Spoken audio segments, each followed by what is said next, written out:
வணக்கம் மக்களே. இந்த வீடியோவில் பார்த்தீங்கன்னா கிளி மீன் வெட்டுறது தான் நான் வந்து உங்களுக்கு வீடியோவாக எடுத்து போட்டிருக்கேன். அதை பாருங்கள். அந்த கிளி மீனை வெட்ட முன்னே அந்த தம்பி எவ்வளோ ஒரு கஷ்டப்படுறான் அப்படின்ட்டு. அந்த மீன் வந்து பார்க்க ரொம்பவே அழகாக இருக்குங்க. ஆனால் பார்த்திங்கன்னா அவ்வளோ சீக்கிரம் வந்து அதை வந்து பிடிச்சு நம்ம வந்து வெட்ட முடியாது. வலிக்கிட்டு வலிக்கிட்டு ஓடுங்க. ரொம்ப கவனமாக வெட்டணும். செதிலும் பார்த்திங்கன்னா அதில் வந்து அதிகமான செதில் இருக்குங்க. அதை வந்து அவ்வளோ சீக்கிரம் நம்ம வந்து தெரியாதவங்களாம் அதை வந்து க்ளீன் பண்ண முடியாது. அவன் அவன் ரொம்பவே நல்ல மீன்லாம் நல்லா வெட்ட தெரிஞ்ச தம்பி தான். ஆனாலும் அவனால் அந்த மீனை க்ளீன் பண்ணவே முடியல. எடுத்து ஓரமாக வச்சுட்டான். அண்ணனை பண்ண சொல்லிடுங்கக்கா அப்படின்னு சொல்லிட்டு. சரின்னு சொல்லி நானும் இருக்கட்டும்டா அப்படின்ட்டு நானும் சொல்லியிருந்தேன்.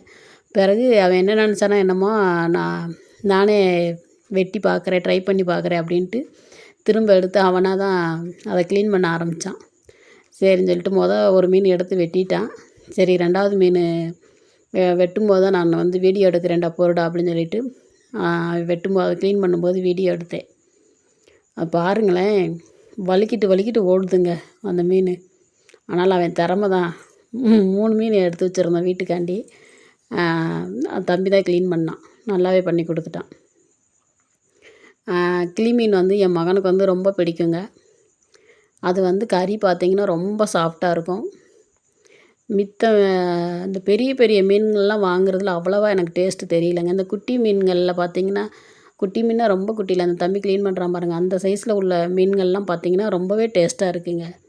பெரிய மீனுன்னு போய் ஆசைப்பட்டு விலையும் அதிகம். அதுக்கு இந்த மாதிரி வாங்கி சாப்பிடலாங்க. டேஸ்ட்டு செம்மையாக இருக்குது. அது மாதிரி இந்த கிளி மீன் எங்கே பார்த்தாலும் விடாதீங்க. ரொம்பவே நல்லா இருக்குங்க. கறி பார்த்திங்கன்னா நல்லா பஞ்சு பஞ்சாக இருக்கும். சின்ன பிள்ளைங்க கூட அதுங்களாம் எடுத்து சாப்பிட்றலாம். அந்தளவுக்கு டேஸ்ட்டாக இருக்கும். முள் வந்து மீன் பிச்சு சாப்பிடும்போது முள் வந்து வராதுங்க. மீன்லேயே தான் இருக்கும்.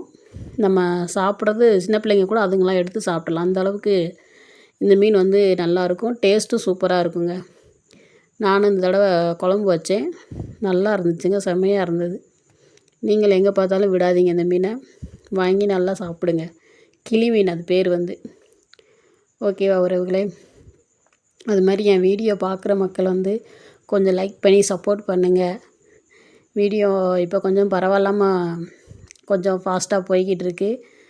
அது மாதிரி லைக்கும் போடுங்க மக்களே. நான் இதை வந்து உங்கள்கிட்ட வந்து ஒரு ரிக்வெஸ்ட்டாக கேட்டுக்கிறேன். ஆமாம், இந்த கடை வந்து பார்த்திங்கன்னா நமக்கு சிவகாசியில் தாங்க இருக்குது. வாரத்தில் ஒரு நாள் மீன் கடை போடுவாங்க. அதுவும் ஞாயிற்றுக்கிழமை மட்டும்தான் போடுவோம். மித்த நாள் பார்த்திங்கன்னா நானும் மாமாவுமே ஃபயர் ஹவுஸில் வேலை செய்கிறோம். அதனால் அங்கே போயிடுவோம்.